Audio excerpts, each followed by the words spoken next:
ఒకప్పుడు ఒక పెద్ద అడవిలో ఎండలు చాలా తీవ్రంగా కాశాయి. నీరు లేక చెట్లు ఎండిపోతున్నాయి.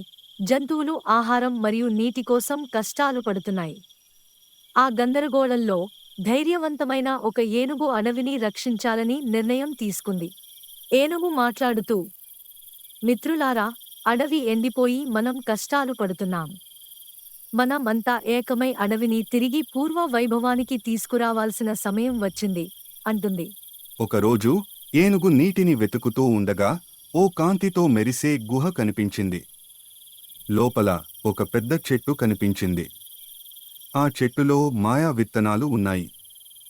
చెట్టు రక్షకుడు మాట్లాడుతూ, ఏనుగు, ఇవి మాయా విత్తనాలు. మీ అడవిలో పునర్జీవం నింపేందుకు ఇవి ఉపయోగపడతాయి. కానీ వీటిని జాగ్రత్తగా కాపాడాలి అంటాడు. ఏనుగు విత్తనాలను సగర్వంగా తీసుకుంది.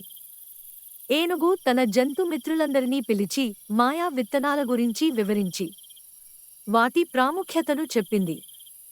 ఈ విత్తనాలను పూయించడానికి మనం కలిసి పని చేయాలి.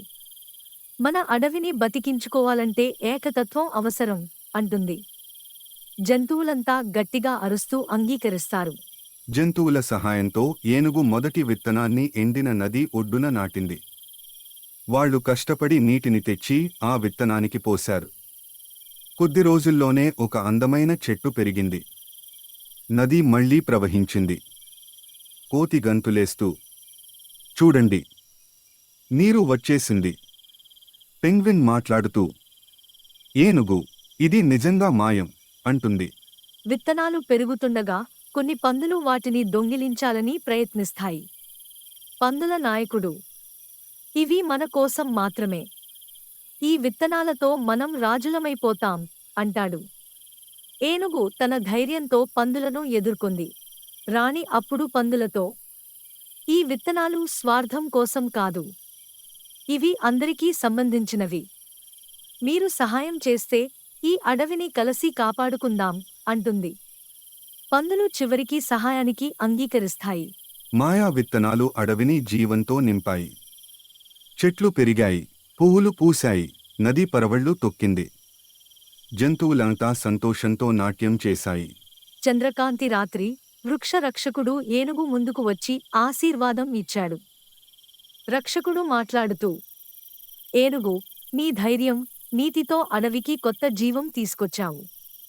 నీ కృషి ఎప్పుడూ మర్చిపోలేను అంటాడు.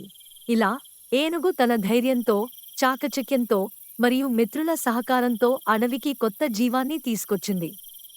ఈ కథ మనకు నేర్పింది ఏమిటంటే, సహకారం ఎంత శక్తివంతమో ప్రకృతిని ప్రేమించడం, కాపాడడం మన బాధ్యతయే. ప్రతి చిన్న కృషి కూడా ఒక పెద్ద మార్పుకు దారి తీస్తుంది. మరి మీకు ఈ కథలో ఏం పాఠం తెలుస్తుందో కామెంట్స్లో చెప్పండి. ఈ కథ మీకు నచ్చినట్లయితే కార్టూన్ క్యారవెన్ ఛానల్ను సబ్స్క్రైబ్ చేయడం మర్చిపోవద్దు. మరింత వినోదం, ఇంకా బొమ్మల ప్రపంచంలో కొత్త కథల కోసం బెల్ ఐకాన్ నొక్కండి.